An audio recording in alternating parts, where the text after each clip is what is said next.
Okay, welcome everyone to this lunch debate. So next week we will know who the next United States president will be. I have never felt so scared at the prospect of the outcome of an election. The credibility of democracy is at stake. So today's topic is indeed the United States election, and since one of our introducers is English speaking, the discussion continues in English. Our English speaker is Swicegood, who he is an associate professor of sociology at KU Leuven, and he is an American citizen. And our second speaker is Bart Kerremans. There is probably no need to introduce him to you. He is all over the news these days because as a political scientist, he is our KU Leuven specialist on American politics. We have asked the speakers today to limit their presentation to 15 minutes, which will be particularly difficult for at least one of them. But I will be strict. So I'm pleased to give the floor to Craig. Thank you. Goedemiddag iedereen. Bedankt Jelle. I'm very privileged to be at the Holland College today and especially to be on a panel with Professor Kerremans. I apologize in advance. I'm going to primarily read my text. That's the only way I will be able to keep to the time limit. Otherwise, I will slip into my southern accent, which is very slow. Today, I'm speaking primarily from the perspective of a concerned American citizen. My perspective is not unbiased, and my remarks are Trump-centric. For the real political science, we have Professor Kerremans. Most of us believe the outcome of the election will have profound consequences well beyond American society. Extensive polling continues to project. I can get used to this. Continues to project a very close race. The polls don't give us an answer as to who will win. Is there anybody handling the laptop? Okay.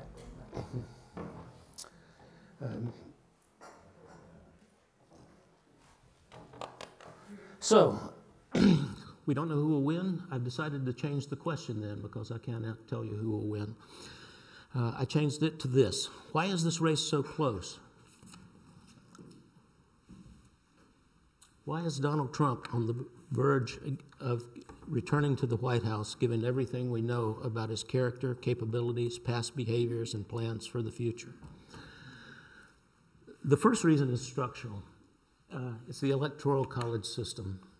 I think you're all pretty well aware of that, as I was informed, so there's no really need to go into the details of it, I think. The main points is it's a winner-take-all system by the states, except for a couple of exceptions. And the map here shows you in the gold shades the 7 swing states that are still in play.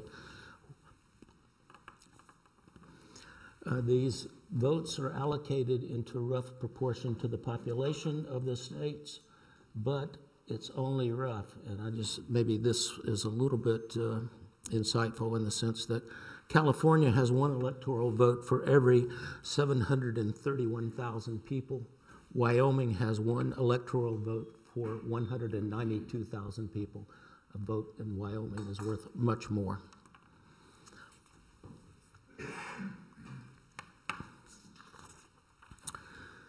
Okay, in pursuing the question about how this is possible, what is it about American society that we can use to explain this?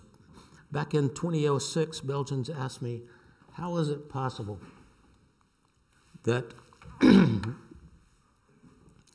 that George Bush was elected to a second term? By 2015, the question had pivoted to Donald Trump.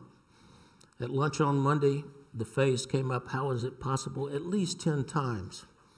In 2016, I had kind of condensed my answer to 3 factors: race, religion, and money, and they're often toxic interaction in American politics. I'd seen these elements in constant play while growing up in North Carolina in the 1950s and 60s. They will be part of the themes woven through the rest of my remarks today. I'm going to use this as a kind of a heuristic device. I call it the MAGAverse. This is where I think we can begin to see how it is possible. It's meant to emphasize the communication aspects of the relationship between the Trump as the messenger and his surrogates in the GOP and the audience they have, the MAGA voters, the Republican voters who are now largely stripped of Trump opponents or of people who might be persuadable. Most people are already persuaded and have been for a long time. So this is, the audience here is a very solid one in a sense.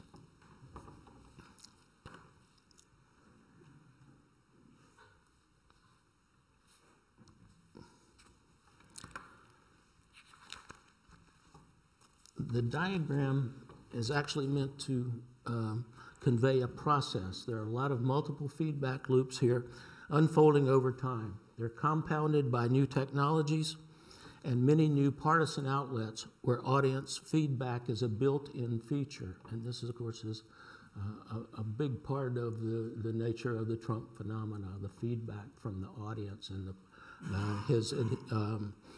his fans that he gets. But it's important to note that the communication is within a relatively closed system. Most of the audience, the MAGA base, are listening to Fox News and Trump Social, Trump's own platform, Breitbart News, and other even more right-wing conspiracy-based outlets. This is not really new, though, in a sense. The core of the audience has been growing, Trump's audience, that is, and consolidating for decades, actually longer. When I grew up in Lexington, North Carolina, there was a sheriff named Homer Lee Cox. He used many of the same kind of strategies as Trump in keeping his base together and elected year after year. So I would say that the MAGAverse is as American as apple pie. These are some of the features I would like to bring to the table on this. The party, Republican Party, at the leadership level has largely evolved into the MAGA movement. Never Trumpers, even very traditional conservatives, have been moved out of the picture either at the ballot box or by their own choice, sometimes under threats from other members of the party. Republicans and Trump supporters in the MAGAverse are not unanimous, however, in their attitude about many policy-related issues. A significant portion of them favor positions that are actually advocated by Democrats, but they don't often recognize that congruence. They don't require ideological consistency across the entire party platform, and many of them are mobilized actually by only one single issue, like abortion or gun ownership, for example. This is what they care about, and that's all essentially that matters in getting them to the ballot box for Trump. Despite this diversity of kind of concerns on the part of this base, there is a kind of a common thread of fealty to Donald Trump. It might be with some regret, but it's certainly there, and it's kind of tightened in a sense since the 2021 assault on the Capitol.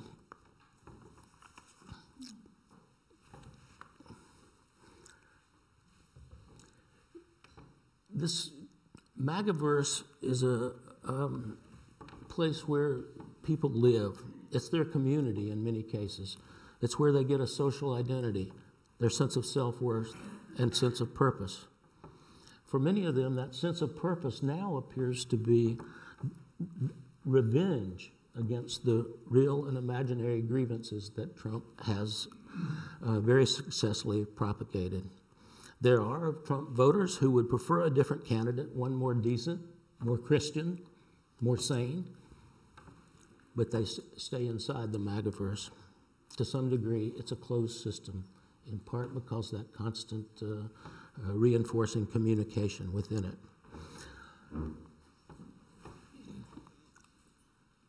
What are the substantive issues that animate the conversations within this MAGAverse? Immigration has been a leitmotif in the Trump-Vance campaign from the beginning. And I want to be clear that concerns about immigration and border security are real, and they're shared across party lines. Why it resonates can be seen in American immigration history.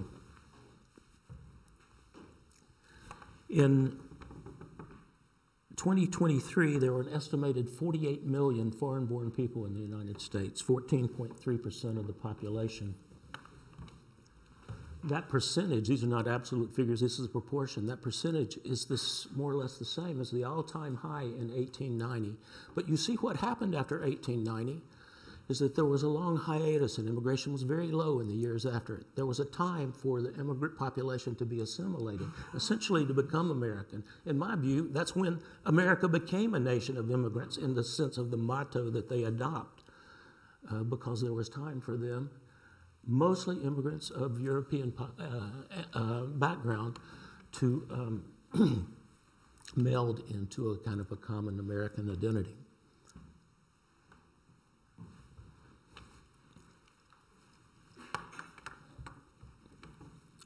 In my own hometown, I never met a foreign-born person until I was in grade 10, when a foreign exchange student came and joined us for the year.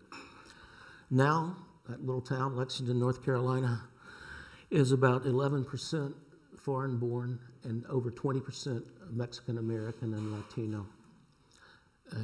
It's a different America, and there are tensions that can't be overlooked. The integration and assimilation of this new wave of immigrants is more difficult. There's a constant replacement of co-ethnics. The stream of migration is very high coming from Latin America and Asia. So there's a kind of a constant replenishment that is coming into a more stratified society with less economic opportunity, less opportunity for mobility, and immigrants are concentrated very often in foreign language communities that have their own cultural base and institutions. Trumpism has fused immigration and race. It's not by accident that he has promulgated a fantasy of immigrants eating pets about the Haitian community, a small portion of the immigrant population, but one that is racially black. The number and magnitude of exaggerations and lies that Trump has told about immigrants is simply astounding. The message the audience has received is that the immigrant populations are responsible for most of the social ills in the U.S., rising housing prices, causing crime waves, taking American jobs. All of these are refutable.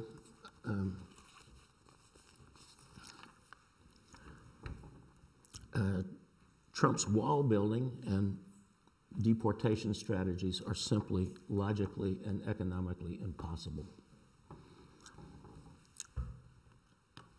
Another issue that's animating the conversations is the economy. James Carville once said, "It's the economy, stupid," and in many ways it still is. What are the driving concerns here? The ones I hear or think are the most important involve inflation, lack of good jobs, and limited social mobility.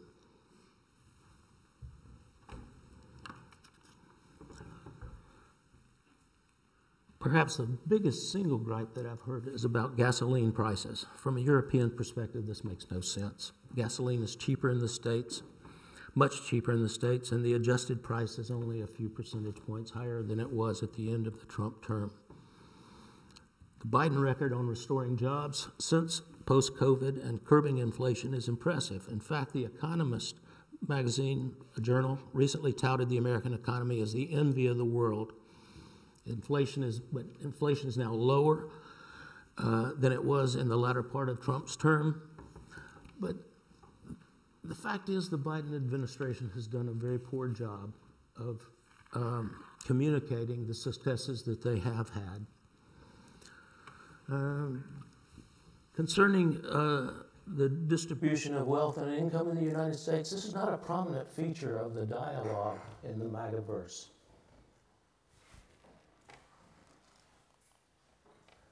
But that distribution is, and the distribution of wealth inequality well, you can see just since 1980 the increase in this is simply amazing. You know this well from the European work on this subject. But I'll just point out to one thing, that you can see what happened in the Trump term. It was already going up highly, but as it escalated, you see quite clearly there who benefited from Trump's policies and who is likely to benefit from a second term. Another animating issue in this MAGAverse is religion. Religion helps anchor the MAGA base. 85% of white evangelicals align with the Republican Party. Abortion is a critical issue for many of these evangelicals, as for the Catholic population as well. I don't know if you know this, but education in the United States, many pupils go to school at church-related or church-affiliated schools. There's a whole institutional complex of mega churches in the United States with adherents that are more than 1,000 people are church memberships, and 13 million Americans attend these mega churches regularly. Nationalism is interwoven in the American context with religion, God and country. A recent Pew Institute report found that 3 in 10 Americans are adherents of or sympathetic to the idea of Christian nationalism, the elimination of separation of church and state. Louisiana requires a posting of the 10 Commandments in every classroom, cafeteria, and library. Chaplains in Louisiana can be hired as mental health counselors in the high schools. 47 states require regular recitation of the Pledge of Allegiance to the flag of the United States.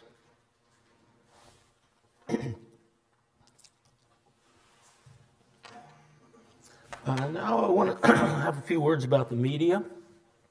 The deliverer of the messages. It has a huge role in shaping the contours of the Trump MAGAverse. Fox News is a virtual propaganda machine for Trump and has been since even before his candidacy in 2015. But the dynamics go back much, much further to the Reagan era, when people like Newt Gingrich, Roger Ailes, Rush Limbaugh were perfecting a kind of a template of coarse language, hostile confrontation, and demonization of others. 7 in 10 of the people who get their news primarily from Fox believe that Biden's election was illegitimate, as do 7 in 10 Republicans in general. Mainstream media like the New York Times, the Washington Post have rightly been criticized for saying-washing Trump's word salads and underplaying his threat to democracy. Many years they've been doing fact-checking, but they've used terms like disinformation, exaggeration to characterize the GOP and Trump's messaging. This summer I watched a fair amount of news coverage on North American television. Trump's rallies and his town halls were covered, sometimes even being shown in picture-in-the-picture, while other news was being reported. The amount of free publicity he's gotten is just really incredible, and that's why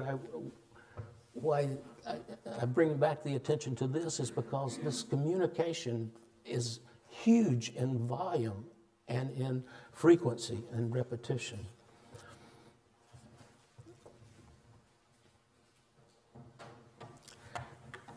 In Trump's own, he has his own social media platform now. Of course, now that Elon Musk as controlling X. That's also a platform for him as well.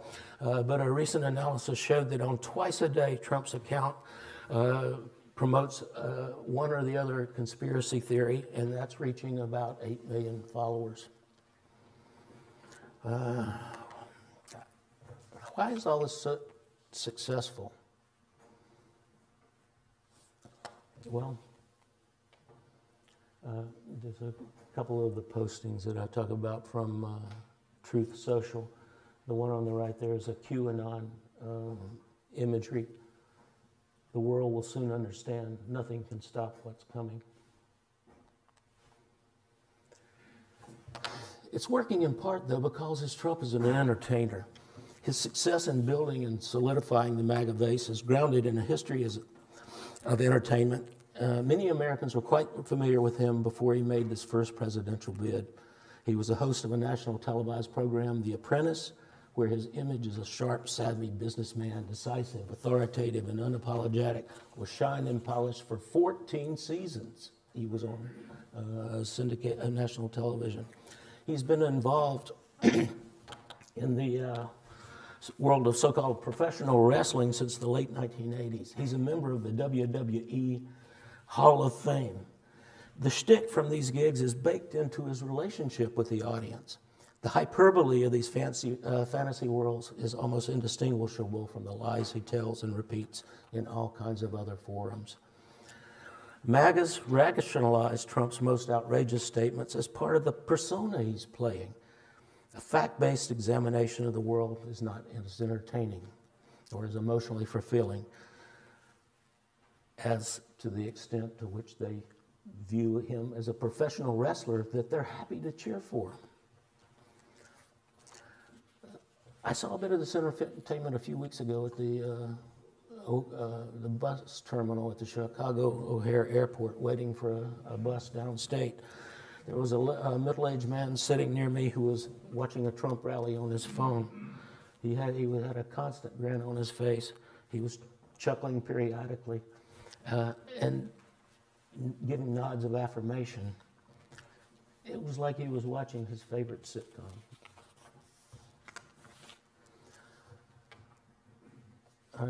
I have a... It's time? Okay.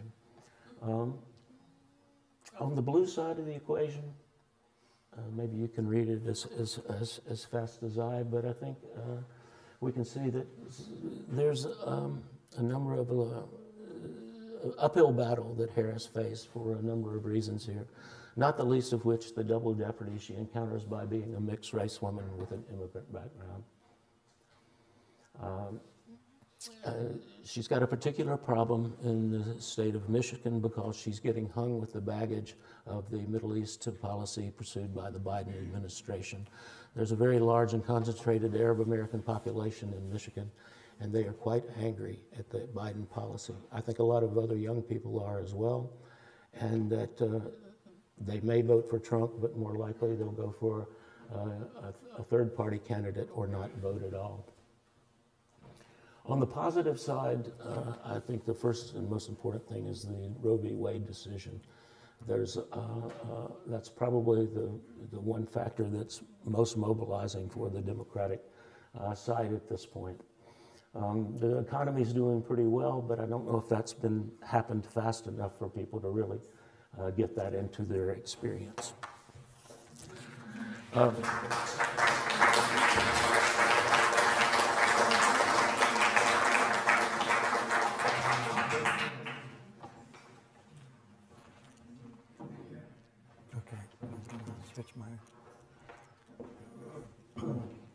I just decided last minute to do that. Yeah.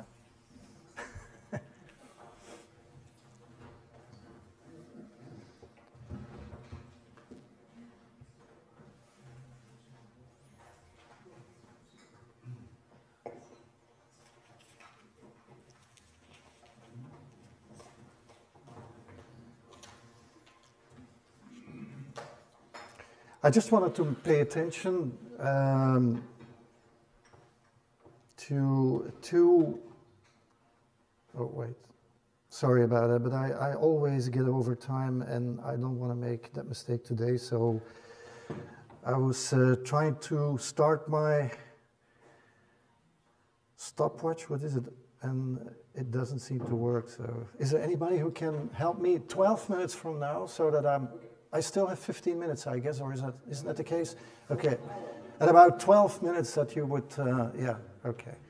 And can I go to one particular map? Yeah. The second one, yeah, yeah, okay. Can I use this one? Okay, yeah, okay. First of all, and I want to follow Gray in his presentation, and I had the privilege of having access to the presentation before coming here, so I had the opportunity to think about some elements that I wanted to underline. And that's difficult because I think that Gray basically pointed at the fundamental elements in this election. So I just wanted to point at one element, one question, and it is, apart from all the elements that Gray has been putting forward with respect to Trump, the media environment in which Trump can prevail, the polarization that exists in the United States, I would like to point at a major weakness that the Democrats have. And I'm going to focus on a structural weakness. I'm not going to focus on Harris as a candidate. There are very important issues with respect to Harris and her candidacy, weaknesses in that candidacy, but also weaknesses in the way in which she's treated, the double standards kind of debate, and there is a double standard. But I'm not going to focus on that, but I'm going to focus on a structural shift that we are seeing in the American electorate that really works against the Democrats. And that factor is the ethnic racial diversity question. Yeah, that's what I would like to do. And the simple line of argument is here. Ethnic diversity has benefited more the Democrats than it did the Republicans. The rise of certain minorities in the United States was beneficial for the Democrats much more than it was for the Republicans. And it seems that that is changing, and that is a serious weakness. And that weakness translates itself through the structural characteristics of the Electoral College system in where we are now. Namely, that nobody can really predict what's going to happen next week. The structural component is one of the elements. I think that Gray pointed at most of the other elements that are relevant here. Ethnic racial diversity. There are different ways to present ethnic racial diversity. I opted for the following approach. You can see the map here. It's a map of the United States. The proportions are not right because it's a map that is generated by a statistical software package, a Stata. We import a lot of data in that system, make calculations with the data, and then the maps are generated here by Stata at the level of US counties. There are more than 3,100 US counties. These are subdivisions of states with, particularly in some areas, important local roles to play. And what you see in this map, you see the states here with the dark borders, and then you see those different counties in the smaller shapes here. And the color itself represents or depicts the Gini-Simpson index. And in a very simple way, a Gini-Simpson index is, imagine that you entered this room and each of you got a number when you entered the room. And I go to my computer and I let my computer generate at random a number. And one of you has that number. It's kind of a bingo. Imagine that you had that number, number 3. You had number 3. And I ask you to identify yourself in ethnic racial terms. I could also do that in terms of educational degree. I could do that with respect to gender or anything else. And I ask you that. And your answer could be, I'm a white non-Hispanic. And then I would go back to my laptop and let my laptop generate at random a second number, number 15. It happens to be that you have number 15. Yeah. And what the Gini-Simpson index basically indicates is the probability that this person will belong to another ethnic racial group than the first person. And it means that the darker the shapes of the counties here, the higher the diversity level because the Gini-Simpson index is higher. Now this is a map of 1970. You would say, oh no, gee, he only has 12 minutes and he starts in 1970. And I'm going to compare the map across those different decades. It's based on the decennial census. Every 10 years, the census is conducted by the Census Bureau. And these are the results of the 1970 census. And I'm going to move on to the last one, which is the 2020 census. And I'll let you digest the evolution. So we're going to move to 1980. Well, that was the objective. 1980. Yeah. 1990. 2000.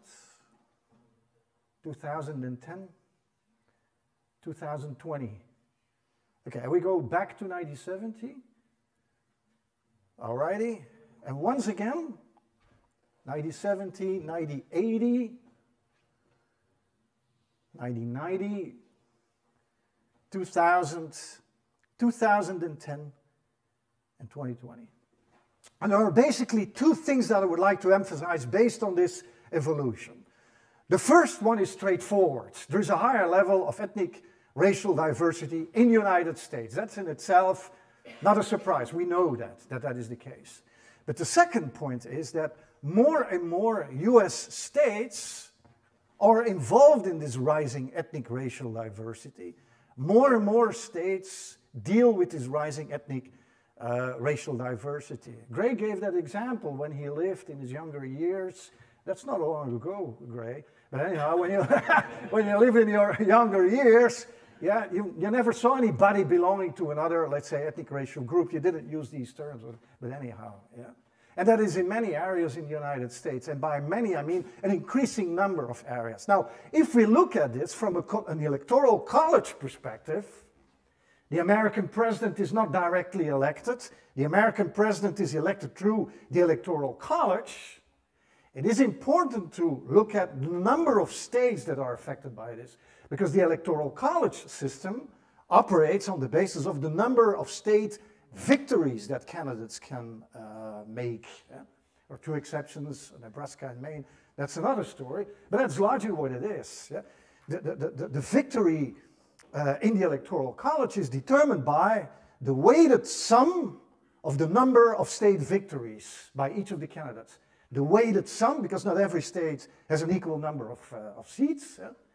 Some, because you have to collect the seats of all these states, yeah? Of state victories because of the winner-take-all. If you win in a state, you get all the seats of that state in the Electoral College. So basically, if we see more states with a rising ethnic racial diversity, it means that ethnic racial diversity has become and is continued to be a relevant factor in the Electoral College system and therefore in presidential politics. Now, the issue for the Democrats this year is that there are two large groups, well, important groups, that are important in a number of these states, where in the past they enjoyed the electoral benefits of larger diversity, because they could rely on a massive majority of these groups for their support, large margins compared with the Republicans. The Democrats win at least 80%, it is over 80% of the black vote in the United States. It could count on that. Yeah. They were close to, with minor exceptions, close to 2/3 of the votes of the Latinos and the Latinas in the United States. That is eroding. Yeah. The support from these ethnic racial groups is eroding. There is a weakening of that. And that creates a tremendous problem for the Democrats, because they need to find other groups that are prepared to support them in compensation for what they are losing. And that is the big question for the elections this year. To what extent are they going to be able to compensate for the loss of part of the minority vote in this presidential election in specific locations, locations that matter, because you always have to continue to think about this from the perspective of the Electoral College. It's not the United States as a whole. It is about specific places where these groups matter electorally. Okay, what is the problem then for the Democrats?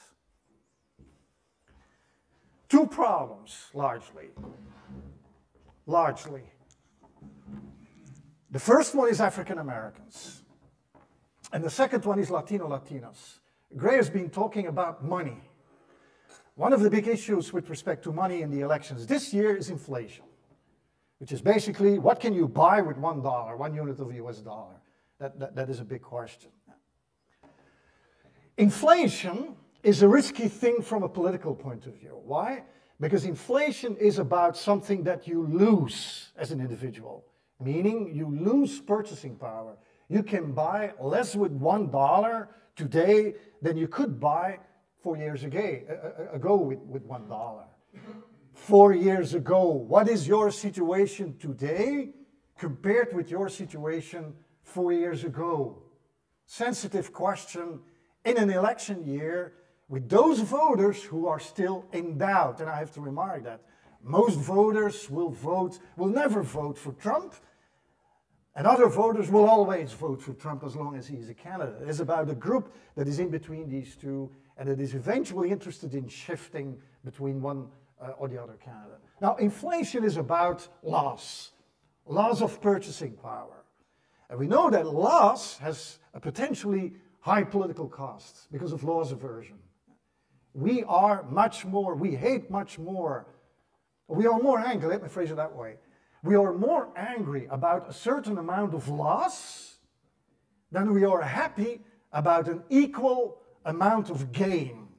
And that is the reason why it is so difficult for the Biden administration to sell a nice economic story, to say, yeah, well, unemployment has never been so low for African Americans, which it is since we have this systematic registration of unemployment figures for these different groups. It's the same for the Latinos and the Latinas.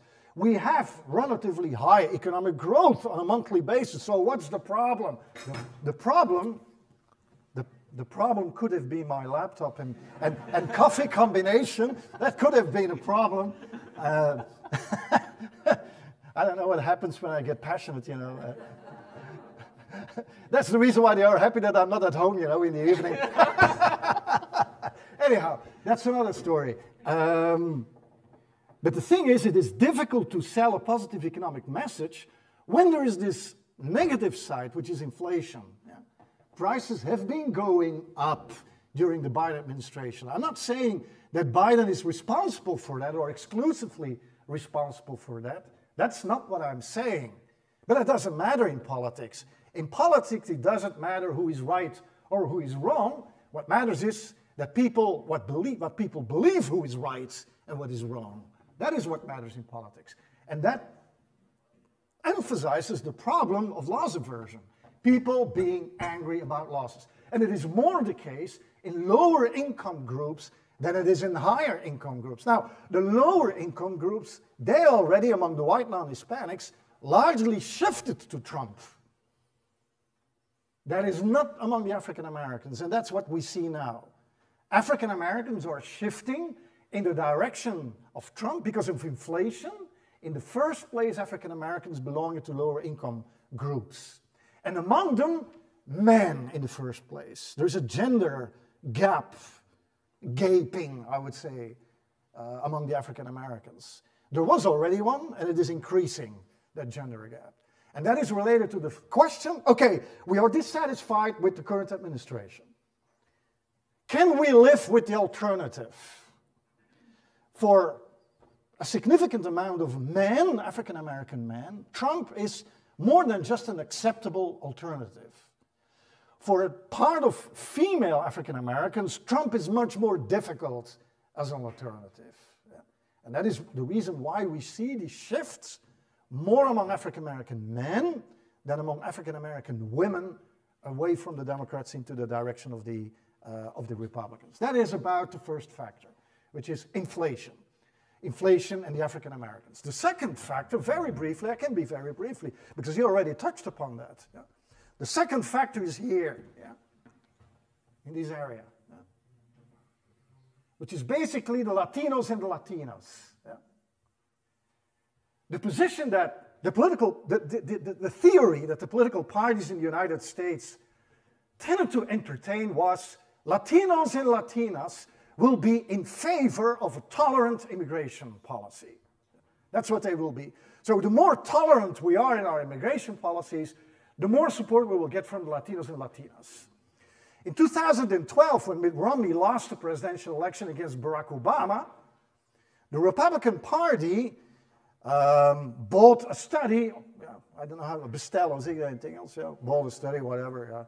My English is not as it used to be. But anyhow, with a research company, and they did a research. What were the causes of the loss of Mitt Romney against Barack Obama? And the main conclusion was, we have to go away from an intolerant immigration policy approach to a very tolerant immigration policy approach. Why? Because the importance of the Latino and the Latinas among voters is increasing.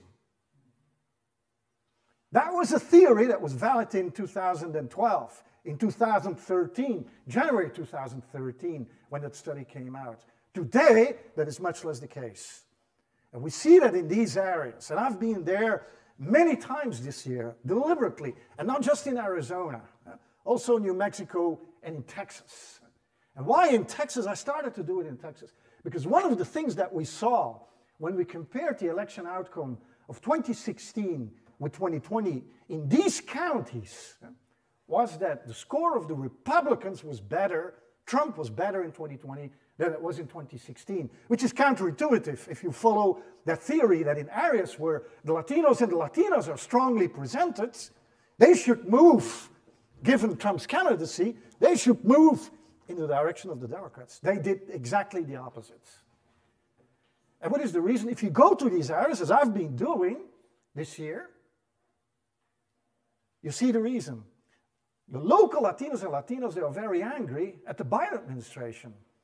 They're angry because they believe that the Biden administration just opened the borders and that they have to pay the price for that. And the price basically means the pressure exerted by immigration in all kinds of social services, collective services in these areas.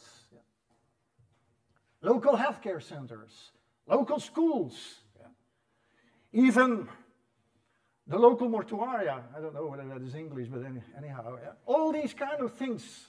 And people are angry, and they just don't understand why the Biden administration, in their point of view, just opened the gates of the United States. I'm not saying that the Biden administration opened the gates of the United States, but if you look at the immigration statistics, you clearly see that from the moment that Biden took office, you see a rapid rise in the number of people, illegal immigrants, entering the United States. And once again, you have here the gender factor, which basically leads to a situation where Latino men, Latinos, feel more attracted to the alternative. For them, the alternative is more acceptable, namely the macho kind of personality that Donald Trump represents, in comparison with female Latinos, Latinas, basically. But interesting is that the difference between these two is much smaller than what we see among African Americans. So this rapidly rising group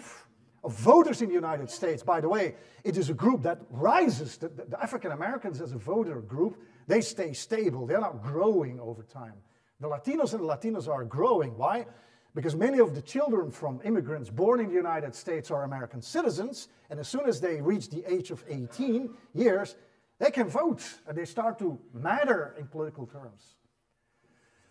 So, to make a long story short, the Democratic Party is a party that relied more on the minority votes than the Republican Party, but in the minority vote there are shifts now, shifts away from the Democrats in the direction of the Republicans. And that is the big challenge this year.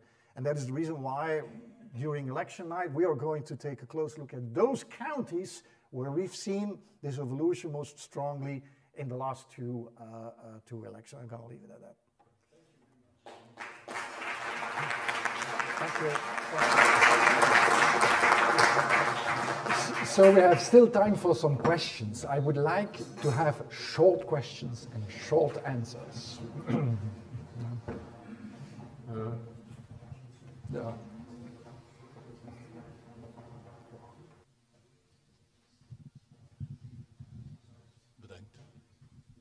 I have a question about I have a question about the possibility of influence of the voters of the Green Party of Jill Stein. There was already a small influence, as I was told, in 2016 in favor of Trump, because those votes, Jill Stein will never be elected as a president, but they are lost by the Democrats, if I'm wrong, yes? What would be the influence? It is growing, and it was published that important part of the Arab and Muslim voters will go to this party, which normally would vote for the Democratic Party.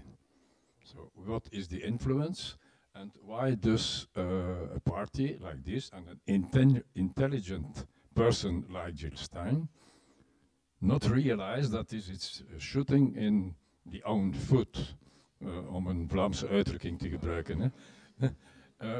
I do not really understand. Yeah, well, Jill Stein, the Green candidate, the left wing of the Stein, last few months, weeks. Why? Because they fear a repeat of what happened in 2016. Basically, the three states that made the margin of Donald Trump in the Electoral College, Wisconsin, Michigan, and Pennsylvania, in each of these three states, the difference between Hillary Clinton and Donald Trump was smaller than the score for Jill Stein. So basically, you could claim that probably the fact that Hillary Clinton lost in the Electoral College in 2016 was due to Jill Stein, which is ironic, of course. Ironic in the sense I get a lot the question, is America ready for a female president? And if you look then at what happened in that year, it's extraordinary. Would it happen again this year? Yeah, nobody can exclude the possibility that that would happen this year again, yeah. You point at a specific factor which is less related to Jill Stein as a female candidate. I think that Jill Stein as a Green candidate. Arab Americans, part of them will vote in Michigan. In Michigan, that's particularly a problem for Kamala Harris. That Arab Americans will partly vote for a third candidate. Others will just not vote at all. Yeah.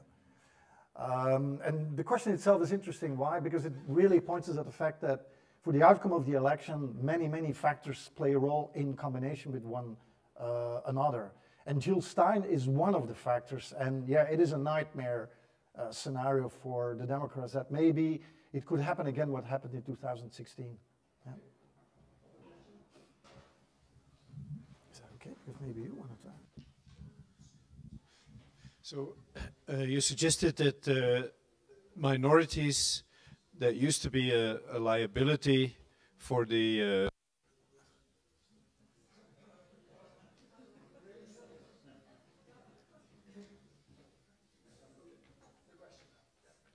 Okay, so Mr. Kerremans suggests that these minorities that used to be a Democratic bastion are now a liability because they're shifting to the Republicans. Yet, on the other hand, Republicans are doing in many places as much as they can to disenfranchise exactly those voters, the black voters and so on, with stricter laws on registration, stricter laws on checking all sorts of documents. So are they then shooting themselves in the foot, according to your theory? Role in my theory, and two elements that play a role in my theory is first, black voters that move from the Democrats to the Republicans, and secondly, black people not participating in elections anymore. And the last component matters more for female voters than it does for male voters. The more difficult you make it for people to vote, the more enthusiastic voters needs to be, potential voters needs to be, in order to ultimately participate in an election. And so if you increase the barrier, and you know that part of the reliable Democratic voters are just, not happy with Biden, yeah, the higher the probability that these people will just stay home and that they don't matter anymore in the election. So it's not a story of completely shooting themselves in the foot. Yeah, yeah. And you could see that, well, yeah, that's another story maybe, but you could see that if you look at the campaign strategies in 2020, the campaign strategies in Georgia, were basically completely directed at turnout of the black voters in Atlanta, part of Savannah, Augusta, Mason, the same in Philadelphia, the same in Detroit in the case of Michigan. Getting these people to get to to participate in the election itself. Okay, another question. So I have a question myself. So if Harris would win, Yeah. there is already a kind of strategy going on to say that that kind of election they will say that it is rigged, that it is, so the whole conspiracy theories are already prepared.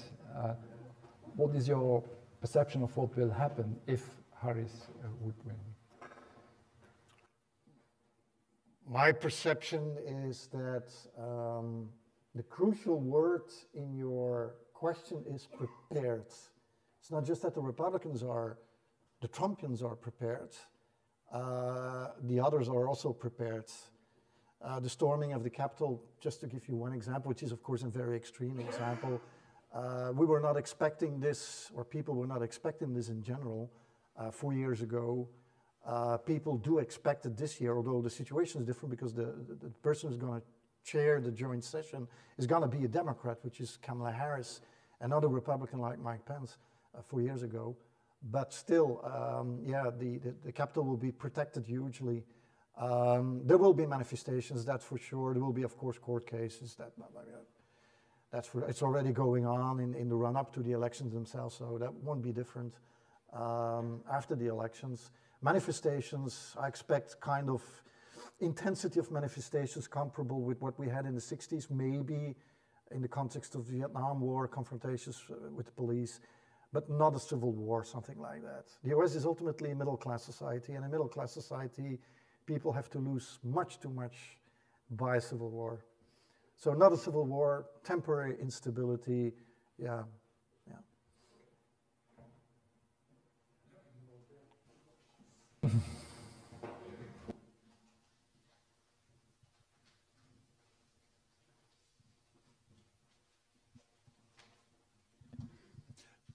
The general wish or hope in Europe, and certainly probably also in this room, is that Harris will win because Trump will be very bad for Europe. Now, how bad will Trump be for Europe, and how good will Harris be for Europe? Because aren't they the same? What would Harris be for Europe, and how bad would Trump be for Europe? You want to answer that one? Not even possible. Well, it depends on what is good and bad. I mean, no, I'm serious. Yeah, I'm serious. In politics, what is wonderful for one person is terrible for another one, and vice versa. And so people are going to say, okay, Trump is going to, play it very hard with respect to NATO. Yeah. Okay. And some people would say, that's terrible for Europe. And others would say, that's wonderful for Europe. Because in that case, Europe will be forced basically to invest in its own defense and make itself less dependent on the United States. Yeah. And others would say, no, that's bad. Yeah. Because we need our money for other stuff, or the security guarantee that the United States can provide is much, much better than what Europeans will ever be able to realize. But what we know is, of course, that Trump is going to play hardball on NATO membership. Trump is a narcissist. He's going to get a deal about the war in Ukraine with Putin. That's clear.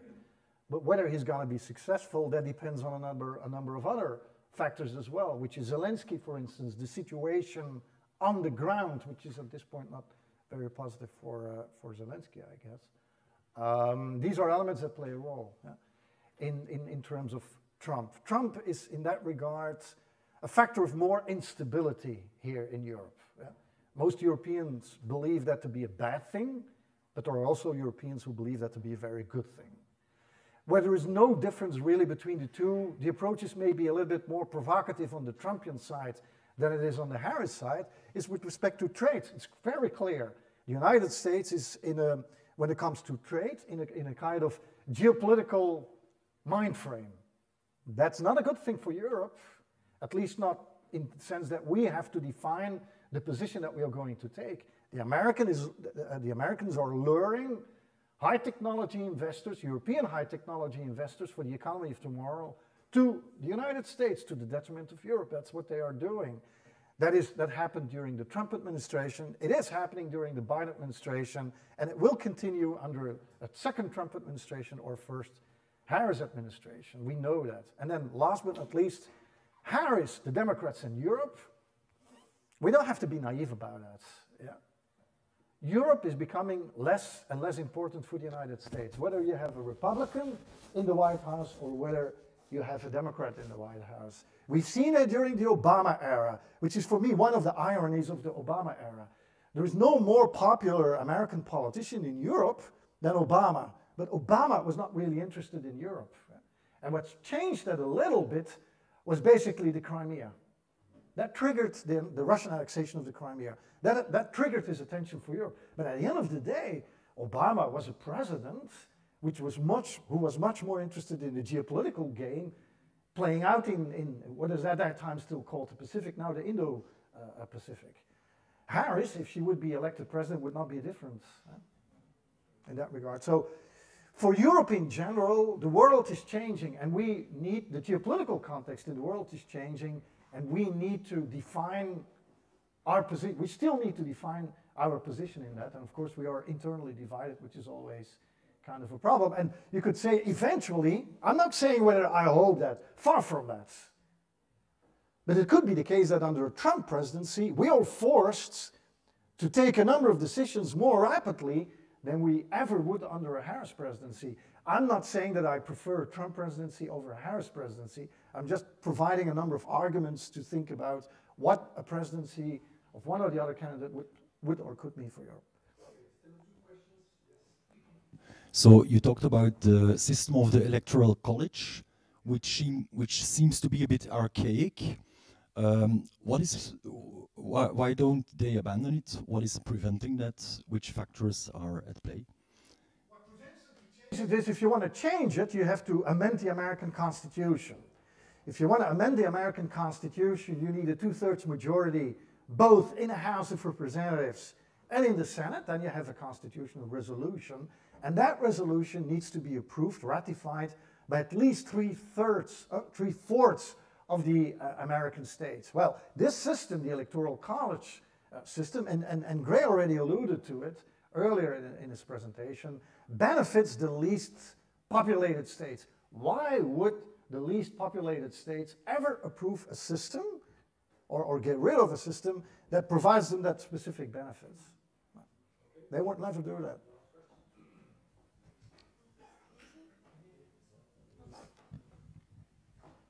Is the gender of the candidate in practice an issue? I think it is. Yeah, I think it is in general. I think it's much more difficult for female candidates. There are less degrees of freedom available in terms of campaigning for female candidates than there are for male candidates.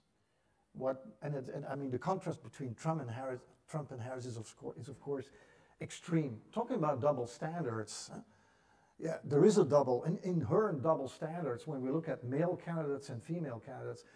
The provocative, insulting way of Trump, which is, there is a certain history about that in the United States, in presidential politics in the United States. There is more tolerance than there is for this today than there used to be, let's say, closer to the end of the Second World War, that's for sure. But we accept that much more from a man. We would never accept that from a female candidate. And that, yeah, puts female candidates in a more difficult position exactly when you're confronted with this kind of person. Kamala Harris has tried to deal with this by humor, laughing with it, and at the beginning it was charming, but after a while it became a little bit awkward because it was seen to be part of a strategy not to have to take yourself a very clear position on issues. So yes, the gender issue plays a role, and it's inherent, I think, in women in politics, they're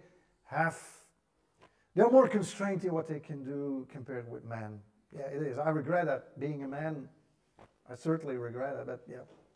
I think this is one of the problems that not having had a primary contest for Harris, she could have shown in a way her mettle if she was debating male Democratic candidates, and that kind of kept her credibility lower than it might otherwise would be with respect to her gender. I wondered what's the expectation for the Congress, the whole Congress? Will it turn into Republic, or will the House be? The Senate will switch from a Democratic majority to a Republican majority. I mean, it would be extremely strange in case that wouldn't happen. That would be extremely strange. Of course, surprises may happen. But as far as I see it until now, in terms of likelihood, there is a very high likelihood that it will switch from a Democratic majority to a Republican majority and not in the opposite direction. As far as the House is concerned, it can go every direction still, every direction. So the probability of having a Democratic trifecta is low, trifecta meaning the President, the House, and the Senate are in the hands of the Democrats. It's a very low probability. All the other scenarios are still possible.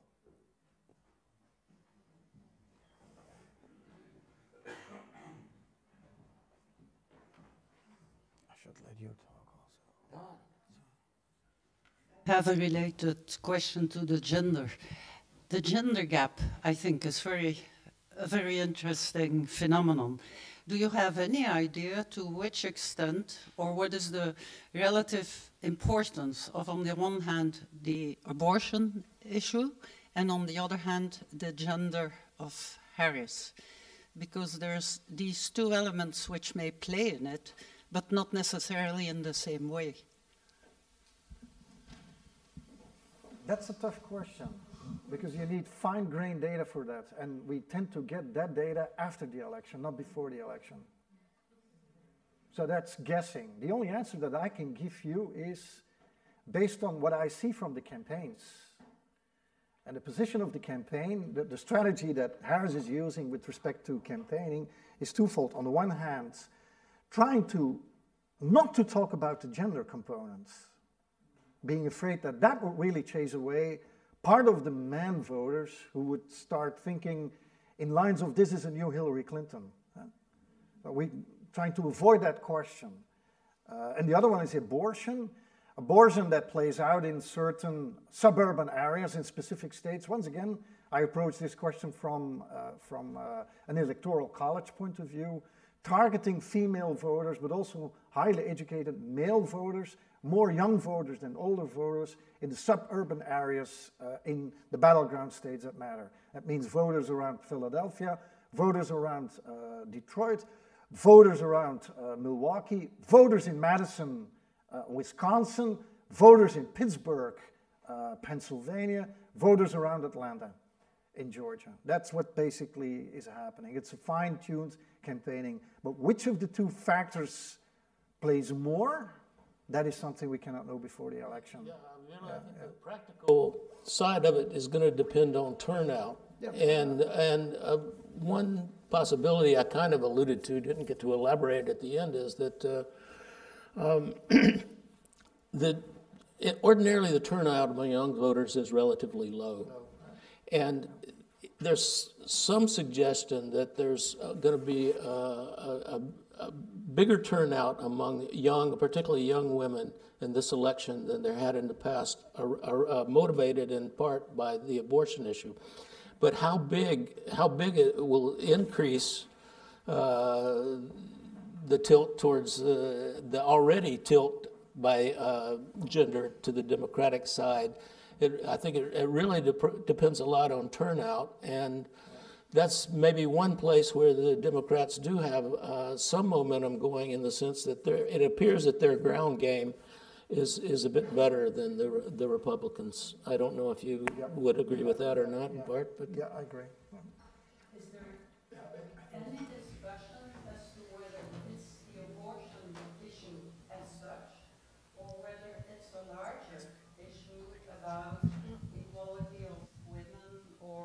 female rights, whatever?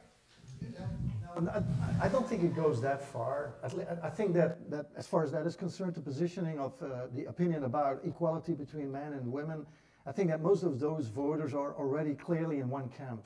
And they would never vote, not for a male or a female Democratic candidate anyway. That's not the point. The point is basically, when we talk about abortion, we tend to focus on abortion, well, yeah, abortion.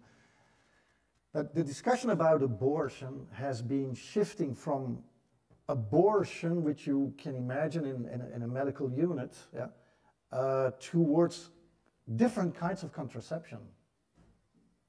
Namely, contraception in the case where a fertilized egg needs to leave the uterus. It's very technical. I'm not a doctor, but you can imagine what it means. I don't know the word in English, but spiraaltje, how do you say that in English? Yeah. IUDs, IUD, an IUD. Yeah. Hmm? No, that's in vitro fertilization. Well, it is part of the debate, but that's not contraception. It's the opposite of contraception. Yeah. IUDs, which basically means it is a way of contraception, like the morning after pill is a similar example. Yeah? There is a likelihood that the egg that leaves the uterus is a fertilized egg. And then you have the debate about, yeah, but that is a human being. Yeah? You're killing a human being. And if you have that debate, what is the meaning of a human being? And you link it to abortion, then it is not just about abortion in the traditional sense anymore, but it is about the threat of your reproductive rights, including certain kinds of contraception. And that has been part of the strategy, with a reason, I would say, of the Harris campaign, to point specifically younger women. And as a man, I'm ashamed of that, because it means that many men still do not take their responsibilities when it comes to contraception, but that's another issue. But it is something that affects the opinion of young females, saying, gee, we need to vote. Because at the end of the day, it's not just about abortion, but it is about getting closer and closer to the rights to use certain kinds of contraception. Thank you very much. The introductions were very interesting, and also the questions. We just have 10 minutes over time, so it's quite fun. I thank you very much, and I hope to see you next time.